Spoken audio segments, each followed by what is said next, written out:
आणि आजचा आपला जो विषय आहे तो आहे यहुदा आजही जिवंत आहे.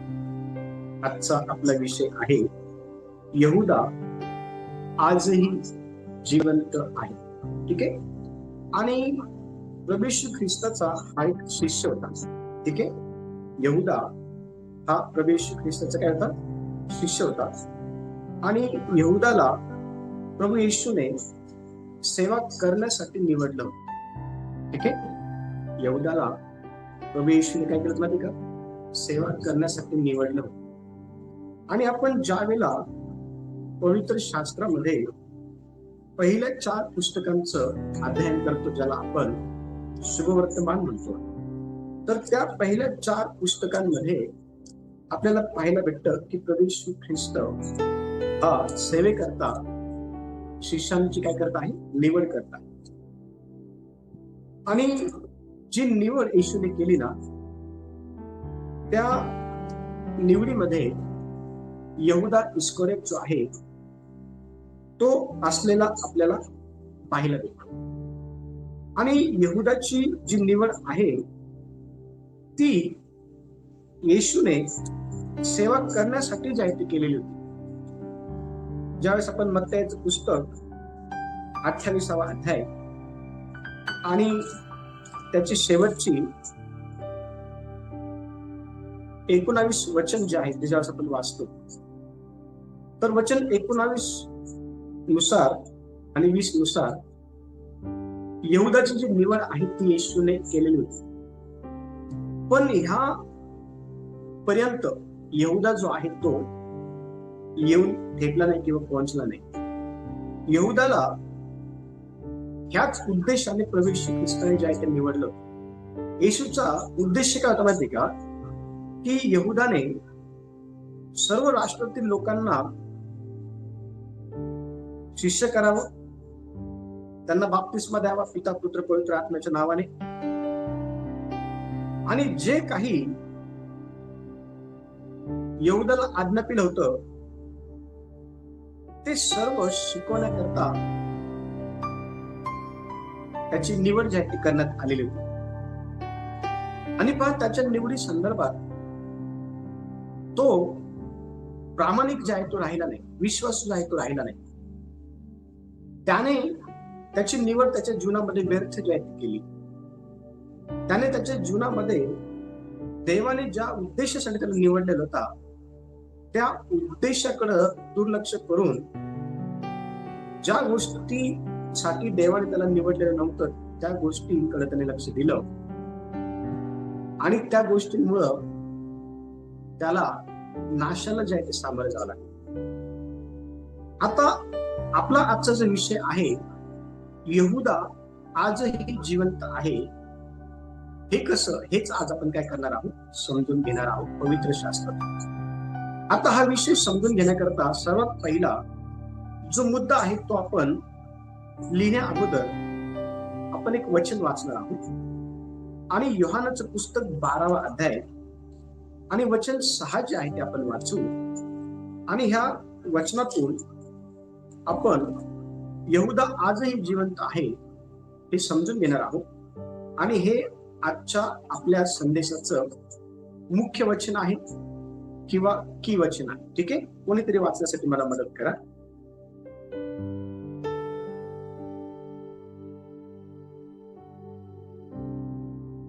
त्याला गरिबांची काळजी होती म्हणून तो हे म्हणाला असे नाही, तर तो चोर असून त्याच्याजवळ डबी होती व तिच्यात जे टाकण्यात येईल ते तो चोरून घेईल म्हणून तो तसे म्हणाला. हा, आता बघा, हे जे वचन आहे ना, ह्या वचनामध्ये आपण पाहतो की यहुदाची जी खरी ओळख आहे, यहुदाची जी खरी ओळख आहे की यहुदा कोण होता, हे वचन वाचल्यानंतर आपल्याला समजतं. आणि वचन स्पष्टपणे सांगतं की यहुदा हा चोर होता. यहुदा काय होता? चोर होता. आणि लक्ष द्या की त्याचं जे मन आहे हे मुळीच देवाच्या गोष्टींमध्ये जे आहे ना ते लागलेलं नव्हतं. हा देवाच्या गोष्टींमध्ये माझं मन लागलेलं आहे असं दाखवण्याचा प्रयत्न त्याने त्या ठिकाणी केला. आणि तो कसा केला माहिती का? त्याने अशा प्रकारे ऍक्ट केलं की जसं काय त्याला गरिबाची काय आहे काळजी आहे, गरिबाची काय आहे चिंता आहे. पण मुळात त्याला गरिबाची चिंता नव्हती, गरिबांची काळजी त्याला नव्हती. का त्याला गरिबाची चिंता नव्हती, का त्याला गरिबाची काळजी नव्हती? कारण तो चोर होता.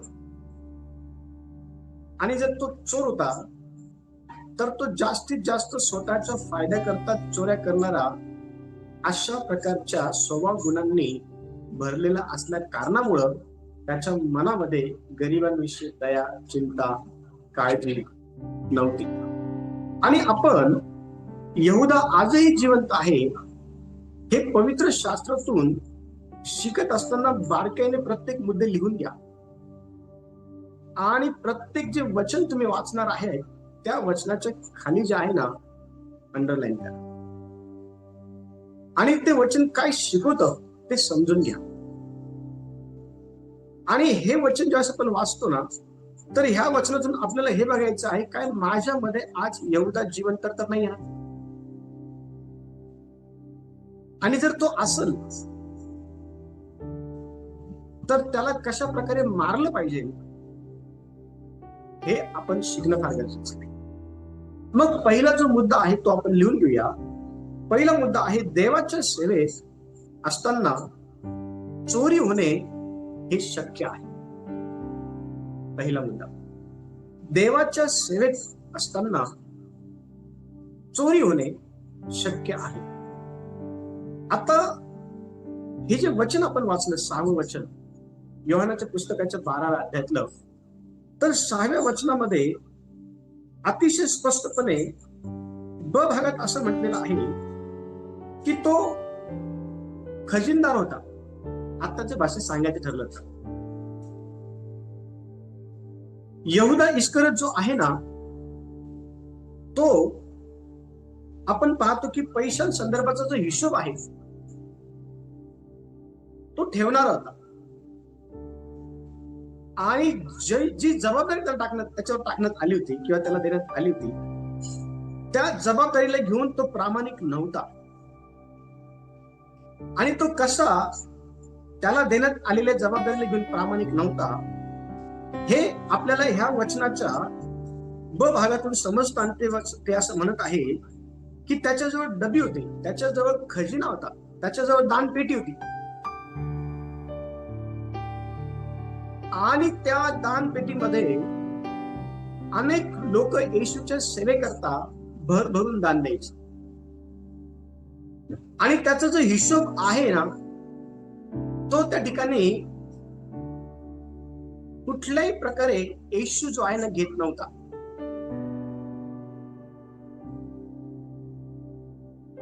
आणि वचन सांगते की तो जे काही त्या डबीमध्ये टाकण्यात येत होतं ना तो चोरून घ्यायचा. तो काय करायचा? ते चोरून घ्यायचा. आणि लक्ष द्या, आज देखील अशा प्रकारच्या जे काही चोऱ्या आहेत ना अनेक ठिकाणी यहूदा करताना आपल्याला दिसून येतो वर्तमान समयामध्ये. आणि म्हणून आजचं आपलं जे शीर्षक आहे ना यहूदा आज पण जिवंत आहे ते याच मुळे जे आहे ते देण्यात आलेलं आहे. तुम्ही जर खऱ्या अर्थाने जर देवाच्या सेवेचं बारकाईने जर अवलोकन केलं तर जे ती सेवा करत आहे ना त्यांच्यामध्ये आपल्याला खऱ्या अर्थाने प्रामाणिकता दिसून येत नाही. त्यांच्यामध्ये खऱ्या अर्थाने विश्वास योग्यता दिसून येत नाही. त्यांच्यामध्ये खऱ्या अर्थाने ज्या गोष्टींसाठी त्यांना निवडण्यात आलं होतं त्या गोष्टी दिसून येत नाही लांब लांबपर्यंत. मग त्यांच्यामध्ये दिसून काय येतं हा प्रश्न आपल्याला पडल्यानंतर ह्याच वचनातून आपल्याला त्याचं उत्तर भेटतं की त्यांच्यामध्ये चोरी करण्याचा स्वभाव त्यांच्यामध्ये आहे, त्यांच्यामध्ये फसवेगिरी करण्याचा स्वभाव आहे, त्यांच्यामध्ये धोका देण्याचा स्वभाव आहे, त्यांच्यामध्ये आपण पाहतो की ते वरतून दाखवताना असं दाखवतात की आम्ही फार देवाची प्रामाणिकपणे सेवा करणारे असे देवाचे सेवक आहोत. ते दाखवताना असं दाखवतात की आम्हाला फार काळजी आहे गरिबांची, विधवांची, आम्हाला फार काळजी आहे अनाथांची, पोरक्यांची, आम्हाला फार काळजी आहे उघड्या वागड्या लोकांची.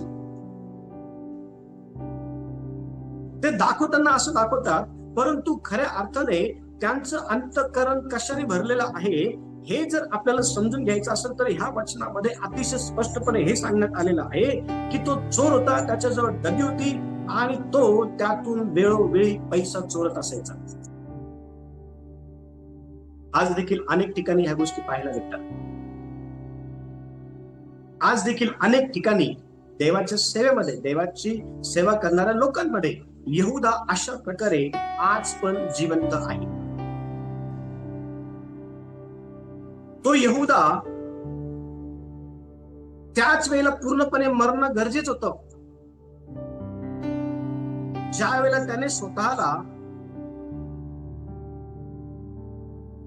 फाशीच्या हवाली जे करून दिलं होतं, आत्महत्येच्या हवाली जे करून, त्याच वेळेला तो मरणं गरजेचं होता, पण तो त्यावेळेला मेला नाही. तो आज पण जिवंत आहे आणि आज पण तो देवाच्या सेवेमध्ये तेच काम करत आहे जे त्याने येशू संदर्भात केलं, येशूच्या सेवे संदर्भात केलं.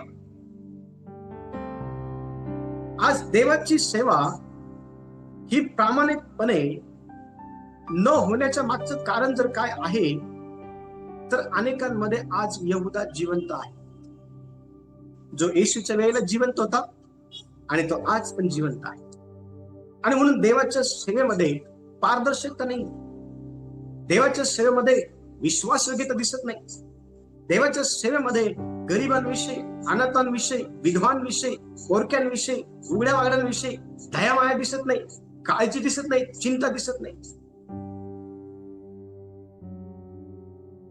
लक्ष द्या, आपल्याला हे समजून घेणं फार गरजेचं आहे आणि आपण आपल्या स्वतःचं आत्मपरीक्षण करणं देखील गरजेचं आहे. काय माझ्यामध्ये यहूदा जिवंत आहे का? आणि जर तो असेल तर प्रामाणिकपणे आपण देवाला हे म्हणताल की हो देवा, आज देखील यहूदा माझ्यामध्ये या बाबतीमध्ये जिवंत आहे आणि तो मरणं फार गरजेचं आहे आणि तो मरावा यासाठी मी तुझ्याकडे प्रार्थना करते. दुसरा मुद्दा, दुसरा जो मुद्दा आहे, दुसरा मुद्दा लिहून घ्या.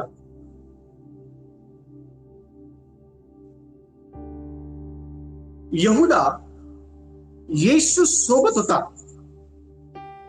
पण त्याचं मन वेगळं होतं. परत एकदा लिहा, दुसरा मुद्दा. यहूदा येशू सोबत होता पण त्याचं जे मन आहे ते मन वेगळं होतं. आणि बघा कशा प्रकारे त्याचं मन वेगळं होतं हे जर आपल्याला समजून घ्यायचं असेल तर आपल्याला पाहायला भेटतं की येशू सोबत राहून पण त्याच्या मनामध्ये एक सतत सेवेकरता देण्यात आलेल्या पैशांची चोरी करण्याचे विचार होते आणि ते विचार त्याच्यामध्ये असल्या कारणामुळे त्याचं मन हे वेगळं होतं. जर येशू सोबत राहून जर त्याने त्याचं जे मन आहे येशूच्या शिकवणीकडे लावलं असतं, त्याचं जे मन आहे देवाच्या वचनाकडे लावलं असतं, प्रार्थनेकडे लावलं असतं, येशू शिकवत आहे त्या गोष्टी ऐकण्याकडे लावलं असतं, तर कदाचित त्याच्या मनामध्ये देवाच्या सेवेकरता देण्यात आलेल्या पैशांना चोरी करण्याचे विचार जे आहेत ते आले नसते.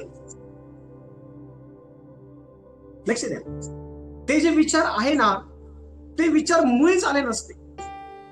पण वचन सांगतं की तो चोर होता आणि तो वेळोवेळी सेवेमध्ये टाकण्यात आलेले जे काही पैसे आहे ना त्याच्यावर त्याचं मन होतं. आणि मग वचन सांगतं जिथे तुझं धन आहे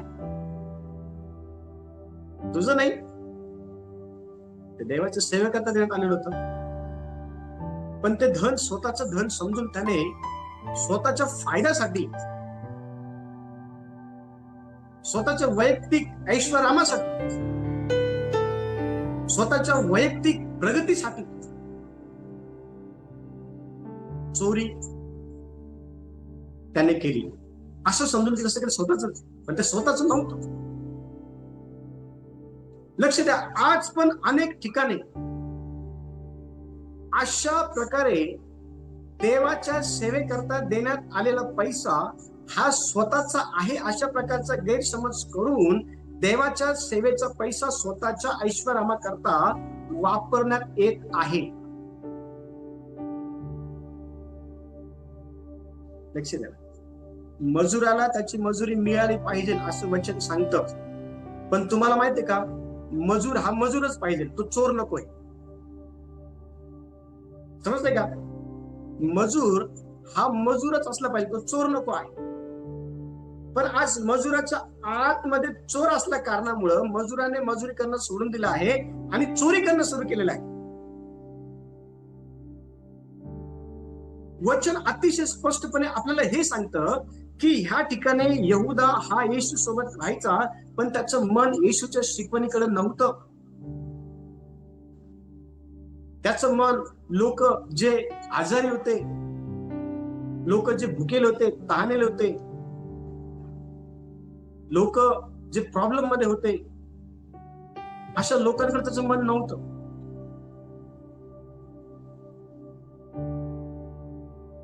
आज देखील सेवेमध्ये अशा प्रकारचे लोक आहेत आणि त्यांच्याकडे तुम्ही लक्ष द्यावं यासाठी देवाने तुम्हाला निवडलेलं आहे. पण जर तुमचं लक्ष जर त्यांच्याकडे नाही तर मग लक्ष द्या, देवाचं वचन सांगतं की आपलं जे काही बोलवणं आहे ना ते व्यर्थ आहे. यहुदाचं बोलवणं हे व्यर्थ ठरलं. ते व्यर्थ ठरलं जावं अशी येशूची मुळीच इच्छा नव्हती. कारण येशूने त्याला ह्या गोष्टींसाठी निवडलेलं नव्हतं. कारण वचन सांगतं की येशूने शिष्यांची निवड करण्या अगोदर प्रार्थना केलेली होती. देवाने तुम्हाला निवडलेलं आहे काहीतरी चांगल्या गोष्टी तुमच्याकडनं व्हाव्या. देवाने यहुदा इस्करियोतला निवडलं अशासाठी की काहीतरी चांगलं जे आहे ना घडून यावं. पण चांगलं नाही घडलं. चांगलं नाही घडलं. त्याच्या त्या स्वभावामुळं, त्याच्या त्या लोभामुळं अनेकांना अडखळावं लागलं. अनेकांना आज देखील देवाच्या सेवेमध्ये अनेकांच्या स्वभावामुळं अनेकांना अडखळ निर्माण होत आहे आणि अनेक जण अडखळले गेलेले आहे आणि अनेक जण देवापासून लांब गेलेले आहेत. कारण त्यांनी देवाच्या सेवकांना देवाच्या सेवेत देण्यात आलेल्या पैशांची चोरी करताना पाहिजे. ते पण मोठ्या प्रमाणामध्ये, छोट्याने लपून चोरी करताना पाहिलं, उघड उघड चोरी करताना पाहिलं, खोटं बोलून चोरी करताना पाहिलं. देवाच्या वचनाचे रेफरन्स देऊन देऊन लोकांना कन्व्हिन्स करून चोरी करताना पाहिजे. आणि म्हणून लोक अडखळले.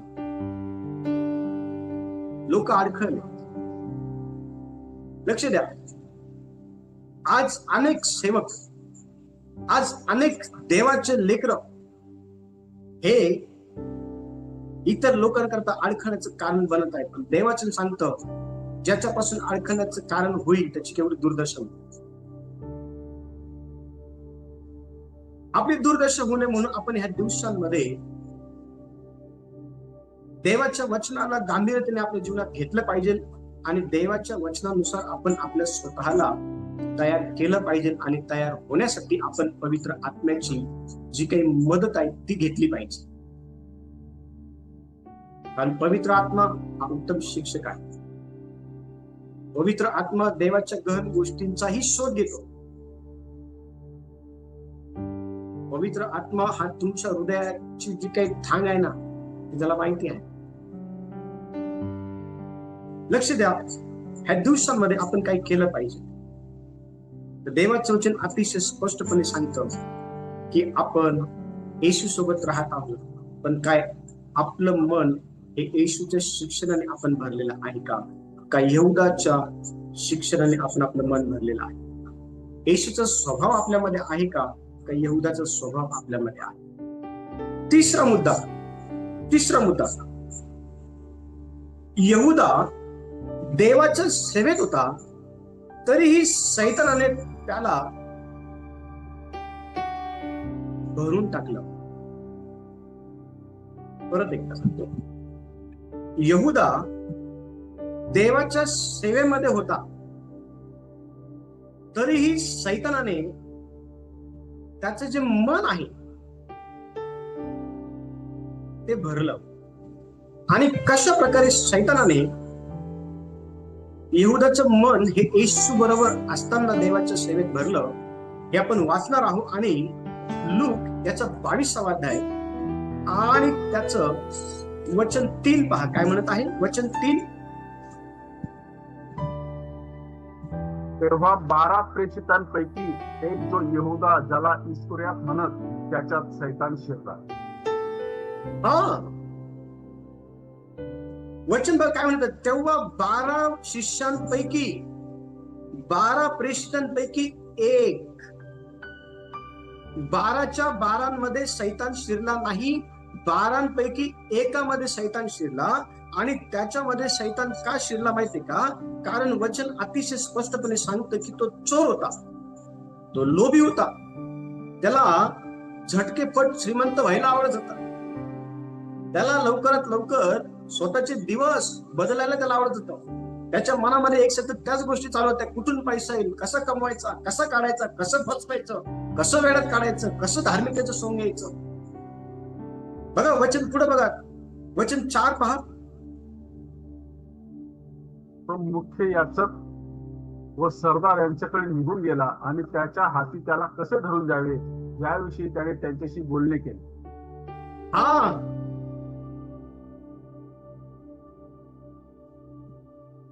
त्याला कसं धरून द्यावं या विषयीचं त्याने म्हणजे यहूदाने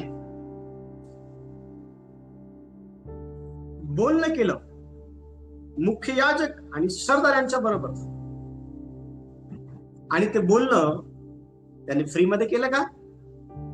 नाही. वचन सांगतं की चांदीच्या 30 शिक्क्यांकरता, पैशांच्या लोभा करता यहूदा इस्करियोत याने निर्दोष पवित्र अशा देवाच्या एकूण एक पुत्राला, ज्याचं नाव येशू आहे, धरून दिलं. आणि आज देखील पैशाच्या लोभामुळं अनेक स्वतःला देवाचे सेवक म्हणवणारे लोभी लोक प्रामाणिक देवाच्या सेवकाला त्रास देतात, त्याची बदनामी करतात, त्याच्या विरोधामध्ये षडयंत्र करतात, हरेसमेंट करतात, त्याला घाणेरडी पॉलिटिक्स करतात त्याच्या विरोधामध्ये. कारण त्याचा प्रामाणिकपणा हा त्यांच्या चोरीमध्ये आळ येत असतो. त्यांना भीती वाटते की हा व्यक्ती आपल्याला एक्सपोज करतो की काय.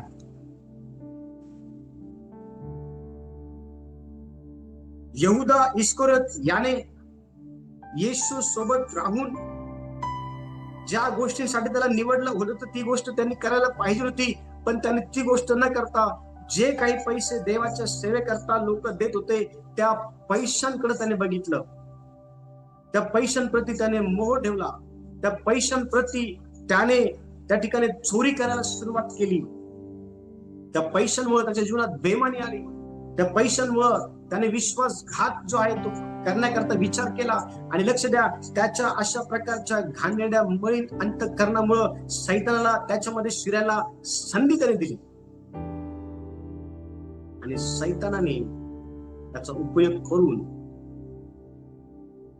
देवाचं राज्य जे आहे ना ते उद्ध्वस्त करण्याचा पुरेपूर फायदा घेतला, पुरेपूर त्याचा उपयोग करून घेतला. आज देखील देवाच्या सेवेला उद्ध्वस्त करण्याकरता, आज देखील प्रामाणिक सेवा करणाऱ्या देवाच्या सेवकाच्या जीवनामध्ये प्रॉब्लेम क्रिएट करण्याकरता सैतान अनेकांना, जे स्वतःला देवाचे सेवक म्हणतात, अशा खोट्या लोकांना, जे आंतरिक क्रूर लांडगे आहे, देवा त्याचं वचनातून अशा लोकांची ओळख करून देतो की तुम्ही प्रत्येक आत्म्याचा विश्वास ठेवू नका.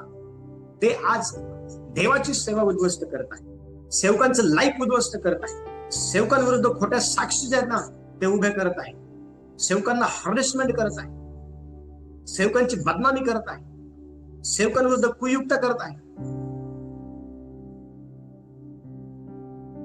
लक्ष द्या, युद्ध हे तुमचं नाहीये. देवाचं सांगतं शांत राहा, युद्ध परमेश्वराचं आहे. सेवा जी तुम्ही करत आहात ती देवाने तुम्हाला निवडलेली आहे, देवाने तुम्हाला निवडलेली आहे करण्यासाठी, ती देवाची आहे. आणि म्हणून देवाला त्याचं काम करू द्या, देवाला तसं काम करू द्या. लक्ष द्या, ह्या ठिकाणी येशूला ह्या सर्व गोष्टी माहिती होत्या, यहूदा चोर आहे म्हणून माहिती होते.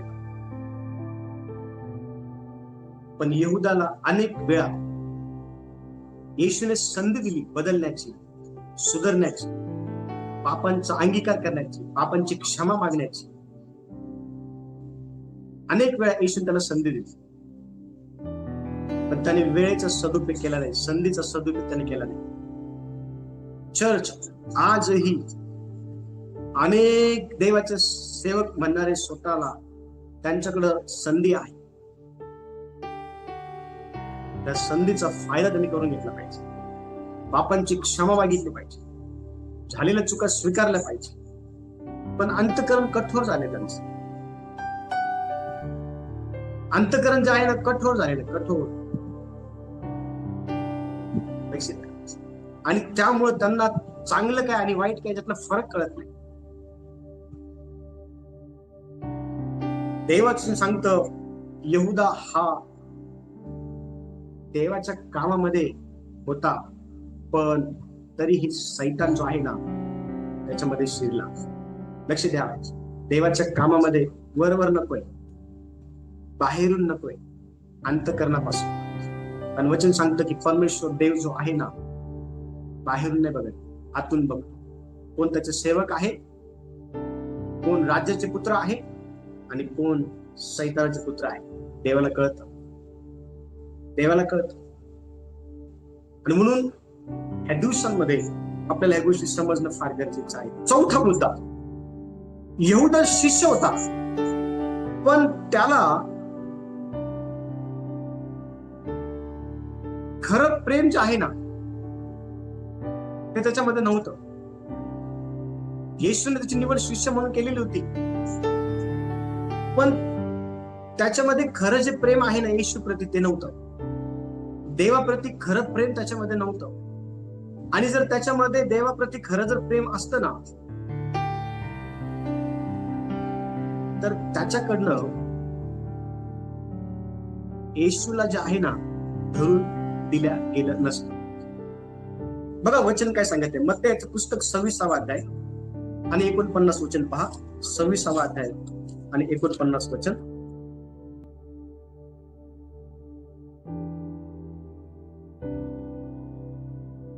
मग त्याने लगेचच येशूजवळ येऊन गुरुजी सलाम असे म्हणून त्याचे चुंबन घेतले.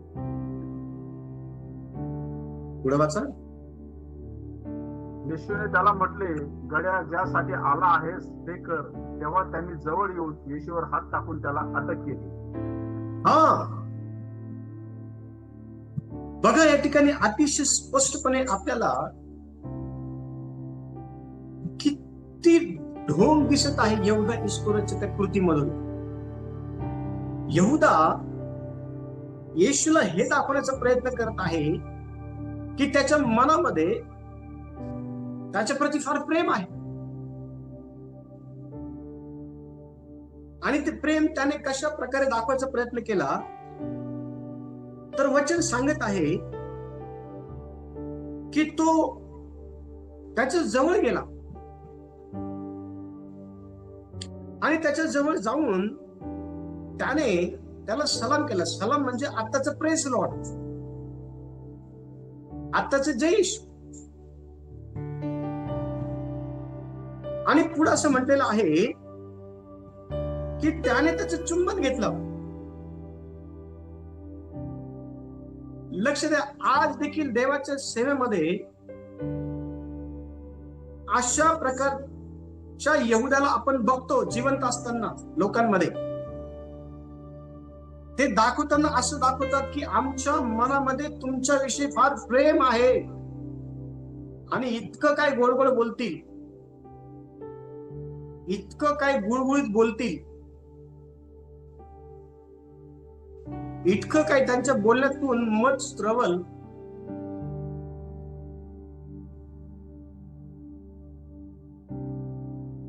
की असं वाटेल की बापरे, खरंच यांचं फार प्रेम आहे. यहुदाने हेच तर येशूला दाखवायचा प्रयत्न केला होता त्या गेटसेमेने बागेमध्ये, की गुरुजी मी तुझ्यावर फार प्रेम करतो, येशू मी तुझ्यावर फार प्रेम करतो, सलाम, प्रेज द लॉर्ड, कसा आहे तू, बरं आहे का, व्यवस्थित चालू आहे का. आज अनेक जण मेंढराच्या वेशामध्ये, आंतरिक क्रूर लांडगे देवाच्या सेवेमध्ये अशाच प्रकारे वरवर प्रेम दाखवून घात करत आहेत. सेवकांचा, प्रामाणिक सेवकांचा. येशूचा घात केला कधी, त्यांनी चुंबन घेतलं. पण लक्ष द्या, अशा लोकांनी कितीही सोंग घेतलं प्रेमाचं, तरी असे लोक त्यांच्या कृतीवरून ओळखून येतात की ते खोटं प्रेम करणारे आहेत, खोटी प्रीती दाखवणारे आहेत. कारण येशूला हे समजलं तर येशूच्या खऱ्या सेवकांना पण समजलं. हो, का त्यांना समजणार का? कारण तोच पवित्र आत्मा आपल्याला देण्यात आलेला आहे जो येशूवरती उतरलेला होता. बाप्तिस्मा घेऊन ज्यावेळेस पाण्यातून वर आला त्यावेळेला आकाश उघडलं, देवाचा आत्मा कबुतरासारखा त्याच्यावरती उतरून आला आणि आकाशवाणी झाली, हा माझा परमप्रिय पुत्र आहे, याच्याविषयी मी संतुष्ट आहे. आणि लक्ष द्या, तोच पवित्र आत्मा आपल्याला देण्यात आलेला आहे आणि त्याच्या साहाय्याने आपल्याला हे कळतं की हे लोक वरवर प्रीती करून घात करणारे आहेत, किंवा हे मेंढराच्या वेशाने आलेले आहेत, पण हे आंतरिक क्रूर लांडगे आहे आणि हे स्वतःच्या फायद्यासाठी देवाच्या सेवेमध्ये उलथापालट करून प्रामाणिक सेवकांना हॅरेसमेंट करतात, जशी येशूला करण्यात आली. हो,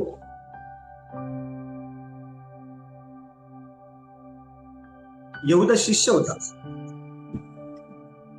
पण त्याच्यामध्ये खरं प्रेम नव्हतं. येशूप्रती, देवाप्रती खरं प्रेम नव्हतं. आज देखील लोक स्वतःला सेवक म्हणतात, पाळक म्हणतात, पुढारी म्हणतात, येशूचे लेकर म्हणतात, पण तुम्हाला माहिती का कोणत्या गोष्टीची कमतरता त्याच्यामध्ये आहे? त्यांच्यामध्ये खरं प्रेम नाहीये.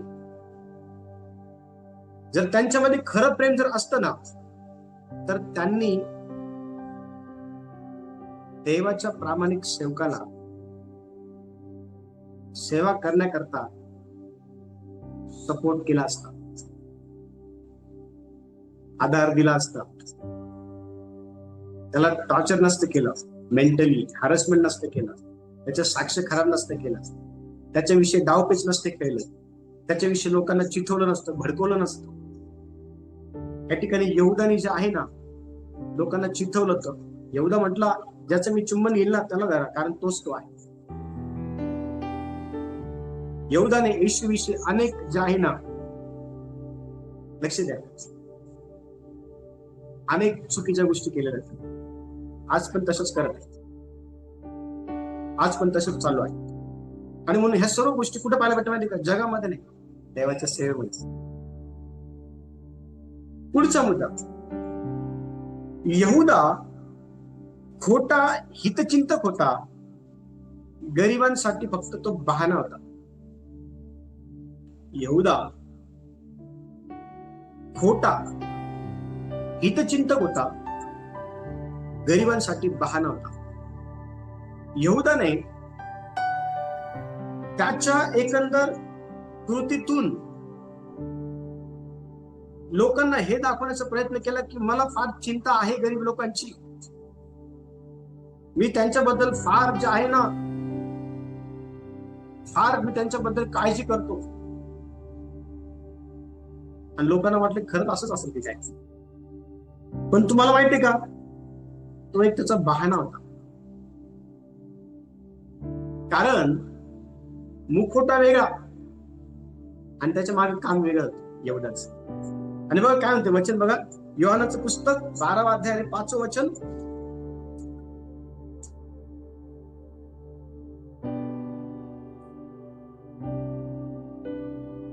हे सुगंधी तेल 300 रुपयांना विकून ते गरिबांना का दिले नाही? हा, यहूदा इस्करियोत जो आहे ना, बेथानी येथे ज्यावेळेस प्रभू येशू ख्रिस्त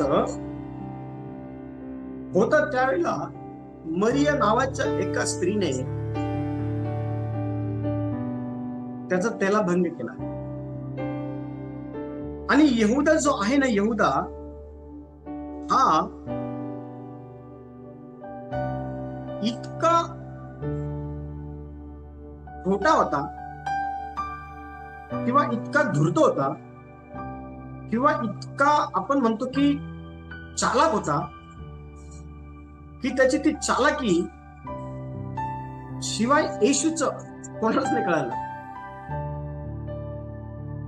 आणि तो ते जे सुगंधी तेल आहे ना, ते किती रुपयाचं आहे हे त्या ठिकाणी त्याला ते अनुमान पण त्याने लावलं. म्हणजे बघा इतका भयानकरित्या त्या ठिकाणी यहूदा धूर्त आणि चोर होता. तो म्हटला हे 300 हे जे सुगंधी तेल आहे ना, 300 रुपयाला जर तुम्ही बाजारामध्ये विकलं असतं तर याचे हे तुम्हाला गोरगरिबांना देता आलं असतं. आणि कोणाच्या माध्यमातून देता आलं असतं? येशूच्या माध्यमातून देता आलं असतं. आमच्या माध्यम येशूने, तुम्ही येशूला दिलं असतं आणि येशूने माझ्याकडे ठेवायला दिलं असतं आणि मग मी काय केलं असतं मला माझं काही. कारण अनेक स्त्रिया हे येशूची पैसे अडक्याने सेवा करायची आणि एवढ्याला माहिती होतं की हे सुगंधी तेल जर बाजारात नेऊन जर विकलं त्याचे जे 300 रुपये येतील ना, ते माझ्याच डब्बीमध्ये येतील. तुम्हाला माहिती का वचन काय सांगितले? बघा वचन, बघा कोणीतरी वचन वाचू आपण. त्या ठिकाणी स्पष्टपणे लिहिलेलं आहे की त्याला गरिबांची काळजी होती म्हणून तो असं म्हणाला, असं नाहीये. वरवर तुम्हाला असं दाखवतील की आम्हाला फार चिंता आहे, काळजी आहे, आम्हाला फार म्हणजे फार टेन्शन येतं त्या लोकांबद्दल, त्यांना काहीतरी मदत केली पाहिजे, त्यांची काहीतरी हे केलं ते केलं पाहिजे. पण तुम्हाला माहिती का, त्यांचं बोलणं ऐकून ऐकणारे म्हणते की बाप रे, एवढी चिंता, एवढी काळजी, एवढी पवित्रता, एवढी धार्मिकता, एवढं चांगलं काम. यहूदाने तेच काम करायचा प्रयत्न केला इथे. पण वचन स्पष्टपणे सांगतं की त्याच्या आतल्या गोष्टी ज्या आहे ना त्या उघडकीस आल्या. वचन सांगतं तो चोर होता, त्याच्याकडे डबी होती आणि तो वेळोवेळी त्यातून पैसे चोरत होता स्वतःच्या फायद्यासाठी, स्वतःच्या ऐश्वर्यासाठी, स्वतःच्या कुटुंबासाठी, स्वतःच्या लक्झरियस लाईफसाठी. पण बहाणा बघा कसा, आज देखील या गोष्टी चालू आहे सेवेमध्ये. आज देखील ह्या गोष्टी सेवेमध्ये चालू आहेत. आणि आज देखील ह्या गोष्टी सेवेमध्ये चालू असल्या कारणामुळं आज सेवा करणाऱ्या लोकांनी यहूदाला जिवंत ठेवलेलं आहे त्याच्या सर्व प्रकारच्या गोष्टी करून. यहूदाला जिवंत ठेवले त्यांनी. तो यहूदा येशूच्या काळामध्ये फाशी लागून मेला ना, त्याला परत अशा प्रकारच्या गोष्टी करून हे अजून जिवंत ठेवत आहे. तो मेला पाहिजे होता. देवाच्या सेवेमध्ये सर्वात जास्त कोणत्या गोष्टीची देवाला अपेक्षा माहिती का? खरं हितचिंतकाची, खरं गरिबांची काळजी करणाऱ्या लोकांची, खरं विधवा, अनाथ, ओरके, खरं देवाचे प्रामाणिक सेवकांची, काळजी करणाऱ्या लोकांची देवाला आज सेवेमध्ये गरज आहे. चोरांची नाही, खोट्या हितचिंतकांची नाहीये, लबाडी करणाऱ्यांची नाहीये, धार्मिकतेचं सोंग घेणाऱ्या लोकांची सेवेमध्ये गरज नाहीये देवाला. आणि आज अनेक ठिकाणी देवाचा जो पैसा आहे ना, लक्ष द्या, देवाचा जो पैसा आहे ना, तो स्वतःसाठी वापरतो. देवाचा पैसा स्वतःसाठी वापरण्याकरता नाही, पूर्ण पैसा स्वतःसाठी वापरण्याकरता नाही. हा, जर प्रामाणिकपणे सेवा करत आहे तर त्याचा मोबदला घेतला पाहिजे, पण पूर्ण नाही. वचनामध्ये अतिशय स्पष्टपणे जेव्हा आपण पुढे वाचतो ना, कशा प्रकारे त्या लोकांच्या जीवनामध्ये प्रॉब्लेम आले हे समजून घ्या. पुढचा मुद्दा, यहुदाचं अंतःकरण पैशाच्या मोहात पडलेलं होतं, देवाच्या सेवेमध्ये नव्हतं. पुढचा मुद्दा, यहुदाचं अंतःकरण पैशाच्या मोहात पडलेलं होतं. पैशाप्रती असलेला जो काही लोभ आहे ना, त्या लोभामध्ये यहुदाचं अंतःकरण अडकलेलं होतं. ते देवाच्या सेवेत अडकलेलं नव्हतं, देवाच्या सेवेमध्ये त्याचं अंतःकरण नव्हतं. बघा, मत्तयाचं पुस्तक 26वा अध्याय आणि वचन 15 बघा काय म्हणत आहे. मत्तय 26वा अध्याय, थँक्यू पवित्र आत्मा, आणि वचन 15 पहा. मी त्याला धरून दिले तर मला काय द्याल? त्यांनी त्याला 30 रुपये तोलून दिले. बघा कशा प्रकारे यहुदा इस्करियोत याचं अंतःकरण हे देवाच्या सेवेमध्ये नाही तर पैशांच्या मोहामध्ये अडकलेलं आहे. हे ह्या वचनातून समजण्याकरता मदत होती. आणि तो म्हणाला त्या ठिकाणी मुख्य याजकांकडे तो गेला आणि मुख्य याजकांकडे जाऊन त्यांना म्हणाला, मी जर येशूला धरून दिलं, ज्याला तुम्ही अनेक वर्षांपासून, महिन्यांपासून धरायचा प्रयत्न करत आहात, पण तुम्हाला धरता आलं नाही. आता त्याला कसं धरायचं हे मला माहिती आहे, कारण मी त्याच्या जवळचा आहे. त्याचं प्रार्थनेचं ठिकाण मला माहिती आहे, त्याचं घर मला माहिती आहे, तो कोणत्या वेळेला कुठं जातो हे मला माहिती आहे. आणि मी जर त्याला धरून दिलं तर मला काय भेटल? अनेक ठिकाणी अशाच प्रकारच्या चुकीच्या गोष्टींमध्ये सेवा करणारे, स्वतःला देवाचे सेवक म्हणणारे डोकं लढवत बसतात. मी हे केलं तर मला काय भेटल, मी ते केलं तर मला काय भेटल, मी असं केलं तर माझा काय फायदा, मी तसं केलं तर माझं. लक्ष द्या, यहुदा इस्करियोत याने त्या ठिकाणी पैशांची मागणी केली. त्या ठिकाणी ते म्हणाले, तुला 30 रुपये तोलून देऊ. आज अनेक ठिकाणी देवाच्या सेवेमध्ये, अनेक ठिकाणी जेव्हा मी म्हणतो तर देवाच्या सेवेमध्येच लोकांनी देवाच्या सेवेला स्वतःच्या फायद्याकरता वापर करणं सुरू केलेला आहे. अनेक ठिकाणी सौदे होतात, अनेक ठिकाणी वाटाघाटी होतात, अनेक ठिकाणी अशा प्रकारे यहुदाला जिवंत ठेवल्या जात आहे. अनेक ठिकाणी अनेक न्यूजपेपर आउट झालेले आहेत, अनेक न्यूजपेपर व्हॉट्सअपवर तुम्हाला मी दाखवले. कशा प्रकारे देवाच्या सेवकांनी देवाच्या सेवेच्या पडद्याच्या माग अब्ज रुपये, करोडो रुपये हेराफेरी केलेली आहे. नातेवाईकांना घेऊन, हो लक्ष द्या, या ठिकाणी यहुदा इस्करियोत जो आहे ना, यहुदा इस्करियोत हा देवाच्या सेवेमध्ये कमी आणि पैसा कुठून मिळेल यामध्ये जास्त लक्ष देणार आहोत आणि त्यासाठी वाटण त्या थराला जायला तयार होतो. आज पण देवाच्या सेवेमध्ये पैसा मिळवण्याकरता वाटण त्या थराला जाण्याकरता स्वतःला देवाचे सेवक म्हणणारे लोक तयार आहेत आणि ते जाता देखील. कारण ह्या युगाच्या दैवताने त्यांचे डोळे आंधळे केले आहे आणि ह्या युगाचं दैवत जर कोण आहे तर तो आहे पैसा. पैशांच्या लालचीमुळे, पैशांच्या लोभामुळं ते देवाच्या सेवेमध्ये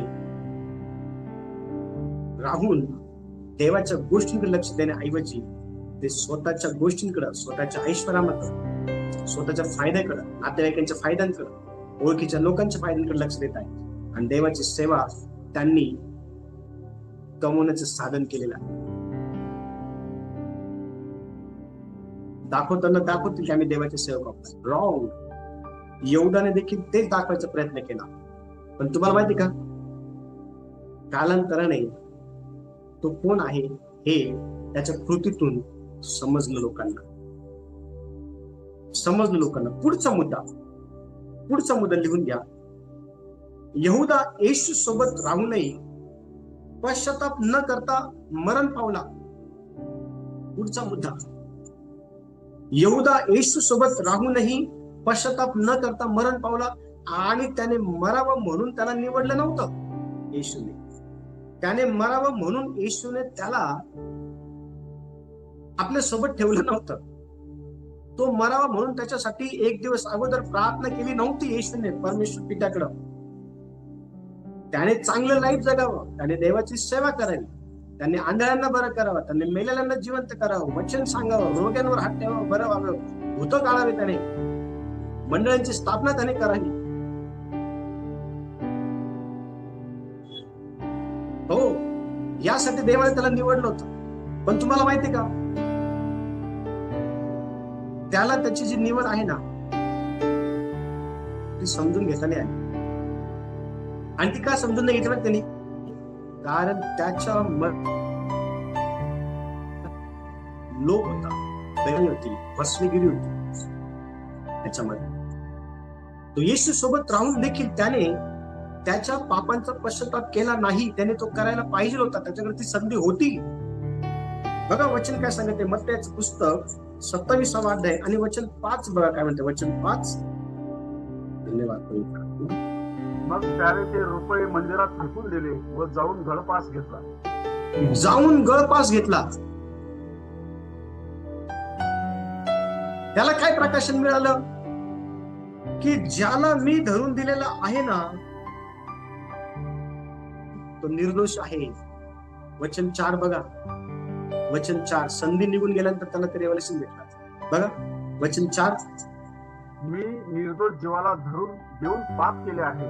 ते म्हणाले, त्याचे आम्हाला काय, जे तू पाहून.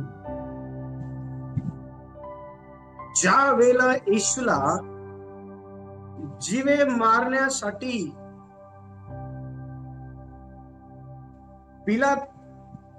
सुभेदार पिलात ज्या त्याचं स्वाधीन केलं ना, त्याला कळलं की मी निर्दोष जीवाला धरून दिलेला आहे. तोपर्यंत वेळ निघून गेली. आणि बघा, ज्यांच्याकडनं त्याने 30 रुपये घेतले ना, ज्यांच्याकडनं त्याने पैसा घेतला ना, त्यांच्याकडे तो आला. तो म्हणाला, मी एका निर्दोष जीवाला धरून दिलेला आहे, तुमचे पैसे घ्या आणि त्याला सोडा. त्यावेळेला पैसे काय म्हणते माहिती का, त्याचं आम्हाला काय, तुझं पाहून घे. शेवटी काय झालं माहिती का, ज्या पैशासाठी त्याने येशूला धरून दिलं ना, तो पैसा मंदिरामध्ये त्याने फेकून दिला आणि जाऊन त्याने स्वतःचा नाश करून घेतला. त्याने गळफास घेतला. लक्ष द्या, देवाच्या सेवेमध्ये सेवा करत असताना अनेक लोकांनी देवाच्या सेवेत आलेला पैसा हा खाल्लेला आहे, चोरलेला आहे. देवाच्या सेवेमध्ये आलेल्या पैशा बरोबर आणि देवाबरोबर ते बेईमान झालेले आहेत आणि त्यांनी अनेकांबद्दल खोट्या गोष्टी ज्या आहे उभ्या केलेल्या आहेत. अनेक प्रामाणिक सेवकांचं लाईफ बर्बाद करून टाकलेलं त्यांनी. अनेक प्रामाणिक सेवकांकरता अडखळते झालेले आहेत. अनेक प्रामाणिक सेवकांच्या जीवनामध्ये त्यांनी प्रॉब्लेम क्रिएट केलेले आहे. आणि ज्यावेळेस त्यांना कळतं ना, नाही हे खरंच प्रामाणिक होत, खरंच देवाचे सेवक होते, आपण यांच्याबरोबर असं वागायला नको होतं, आपण यांच्याबरोबर असं मुळीच वागायला नको होतं. पण तुम्हाला माहिती का, संधी निघून गेलेली असती आणि नाश जवळ असतो त्यावेळेस. संधी निघून गेलेली असती आणि नाश जवळ असतो त्यावेळेला. आणि जे त्यांनी कमवलं ना फसवेगिरी करून, खोटा मुखवटा धारण करून, जो पैसा त्यांनी कमवला ना देवाच्या सेवेमध्ये, तो पैसाही त्यांचा साथ देत नाही. तो पैसाही त्यांना फेकून द्यावा लागतो. कारण स्तोत्रकर्ता म्हणतो, माफ करा, योग म्हणतो, मी माझ्या आईच्या गर्भातून नग्न आलो आणि जसं आलो तसं परत जाईल. मी काही आणलं नाही आणि मी काही नेणार नाही. धन्य त्या देवाचं नाव. लक्ष द्या, ही गोष्ट समजणं फार गरजेचं आहे. देवाच्या सेवेमध्ये राहत असताना ही गोष्ट समजणं फार फार फार फार गरजेचं आहे. यहूदाकडे पश्चाताप करण्याची संधी होती, पण लक्ष द्या, त्याने त्या ठिकाणी काय केलं माहिती का, येशूच्या सेवेकडे लक्ष दिलं नाही, देवाच्या गोष्टीकडे लक्ष दिलं नाही, देवाच्या कार्याकडे लक्ष दिलं नाही. त्याने पैसा कमवण्याकडे लक्ष दिलं, स्वतःच्या ऐश्वर्याकडे लक्ष दिलं, आणि सरतेशेवटी काय झालं माहिती का, काहीच कामा नाही, काहीच कामा नाही. त्याला ही गोष्ट माहिती होतं, जिथं तुमचं धन आहे ना तिथं उदय खाऊन टाकल, तिथं गंज लागल. त्याला हे माहिती होतं की तुमची संपत्ती ही स्वर्गामध्ये साठवा, जिथं गंज लागत नाही, चोर येऊन चोरी करत नाही, उदय लागत नाही, आणि तो तिथंच संपत्ती साठवायला, तिथंच ऐश्वर्यामध्ये जीवन जगण्याचा विचार करत आहे. तुम्हाला माहिती आहे, जे त्याने घेतलं ना ते परत देऊन टाकलं आणि त्याने गळफास घेतला. आज अनेक सेवकांचं लाईफ अशा प्रकारे बर्बाद झालेलं आहे. अनेक उदाहरणं आहे आमच्या समोर, अनेक उदाहरणं. खूप पैसा कमवला देवाच्या सेवेमध्ये, पण तुम्हाला माहिती का त्यांना तो नेता आला नाही. भयानकरित्या देवाचं शासन, भयानकरित्या देवाचं शासन त्यांच्यावरती, त्यांच्या लेकराबाळांवरती, त्यांच्या पत्नीवरती आलं. शेवटचं, आजचा यहुदा चर्च सेवा संस्थांमध्ये लपलेला आहे. आजचा यहुदा चर्चमध्ये, मंडळीमध्ये, सेवेमध्ये, संस्थांमध्ये लपलेला आहे. आणि बघा, दुसरे करीन 11वा अध्याय, दुसरे करीन 11वा अध्याय आपण काढू आणि 13 ते 15 वचन आपण पहा. दुसरे करीन 11वा अध्याय आणि 13 ते 15 वचन कोणतरी वाचा. कारण अशी माणसे आज खोटे प्रेषित, कपटी, कामदार, ख्रिस्ताच्या प्रेषितांचे सोंग घेणारी अशी आहेत. यात आश्चर्य वाटण्यासारखे काही नाही, कारण सैतानही स्वतः तेजस्वी देवदूताचे सोंग घेतो. म्हणून त्याच्या सेवकांनीही नीतिमत्वाच्या सेवकाचे सोंग घेतले, तर ती मोठीशी गोष्ट नाही. त्यांचा शेवट त्यांच्या कर्माप्रमाणे होईल. त्यांचा शेवट हा त्यांच्या कर्माप्रमाणे होईल. आणि आजचा यहुदा हा कुठे तुम्हाला दिसेल माहिती का, मंडळीमध्ये, चर्चमध्ये, सेवेमध्ये, संस्थेमध्ये, ज्या पण ठिकाणी देवाची सेवा तुम्हाला दिसेल त्या ठिकाणी आजचा यहुदा जिवंत आहे. आणि वचन सांगत आहे दुसरे करीन 11वा अध्याय आणि 13 ते 15 मध्ये, कारण अशी माणसे कशी, जे लोभी आहे, जे विश्वासघातकी आहे, जे खोटे आहेत, असे माणसं, खोटे पाळक, खोटे पुढारी, खोटे प्रेषित, खोटे भविष्यवक्ता, खोटे शिक्षक,